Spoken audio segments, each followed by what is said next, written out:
country. Sometimes we get very surprised when we see the things they talk. Because we know them, we know what they can do. They are capable.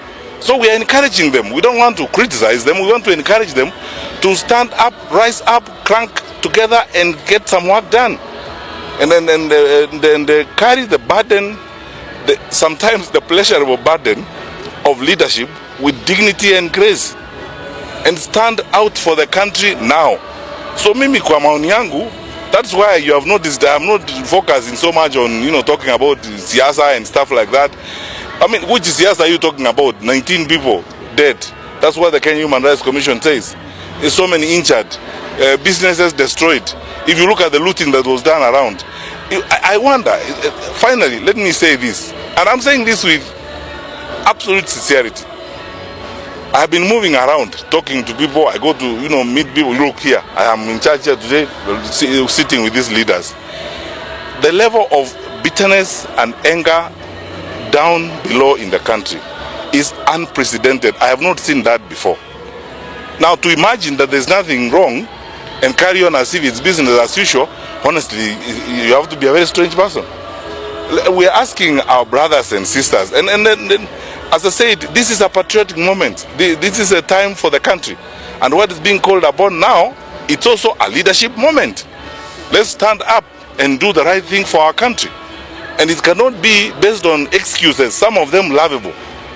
That, I don't know who, I saw them on the TV, they're dropping money. So when you saw them dropping money, why didn't you arrest them? Because, when leaders tell us these things, and I've said this several times before, I mean, as a minister, if I was a cabinet minister myself, as a minister, I would never make allegations. Sasa niwaambie nyinyi wananchi mfanye nini? Hamuna pingu, hamuna polisi, hamwezi kukamata mtu. Sasa nikuje kulia huko kwa wananchi, mfanye nini nyinyi wananchi? Yule ako na madaraka wa kufanya hiyo kazi, hawezi kuja aseme ni wale ama ni huyu. If you have evidence huyo mtu ako na maneno, onyesha watu hiyo evidence ndio hii, huyu amefanya makosa haya na hatutaki mtu akufanya makosa kama haya. Sasa sio wakati wa kulaumiana tafadhali. Sasa tuende kwa kazi. And these leaders wajue kwamba all of us, the citizens they lead, sisi tunataka kuwa support wakitafuta solutions kwa nchi yetu. Wacha sasa tuache hii maneno ya kuongea eti nini siasa nini. Elections are 26 or 25 months away. We can now spend all our time on that and the country is burning. So that is my view, and that's what I think needs to happen. Let us put all our energy now on the solutions to our country. We need a stable country, we need a progressive country, we need a country that works together, and we need a country where we can live together. Let's stop this business of now starting to drag excuses. Is one community, you came from where? Which community? I mean, we are all a community of suffering people. It's one community. We are not fine. This cycle of violence and disagreement and protest really has to come to an end. What our people and our young people particularly are seeking is that they are listened to. And our leaders, particularly our leaders in government, who are the ones who have consequential convening power, are the only ones who can put people together in the manner in which even civic leaders are suggesting, so that we can focus on the solutions to the challenges and the problems that we are dealing with.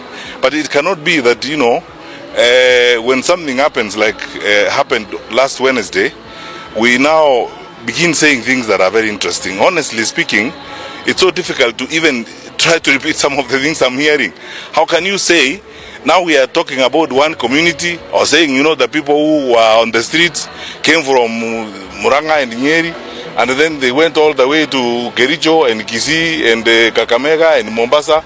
So there was no one in Muranga and Nyeri that day. Everyone left Muranga and Nyeri, went to Busia and Kisumu. Honestly, Narok, we are, that is worse than a joke, honestly.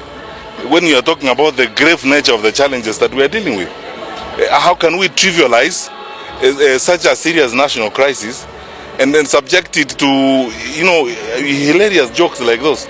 Let's be serious. And personally, I associate myself with the remarks and the position that has been taken by the religious leaders in this country, private sector groups that are saying the same thing as we are saying, namely that our country is headed the wrong direction. And then this is not rocket science. You don't need a PhD from Harvard to know we are headed the wrong direction. You can see it. It's written all over the place. And in saying so, we are saying this is a patriotic moment It's a moment for all of us to cross ranks. Wacha tuweke kando hata hiyo mambo ingine yote, siasa nini. We're talking about uchaguzi is 25 or 26 months away. Our country must survive first, and we must be a stable nation before we get there. So let us not even stop talking about those businesses, about elections and stuff like that. Focus on the stability of the country, the welfare of our children. Tuongeze sisi wote pamoja. I don't understand why this is it's so difficult.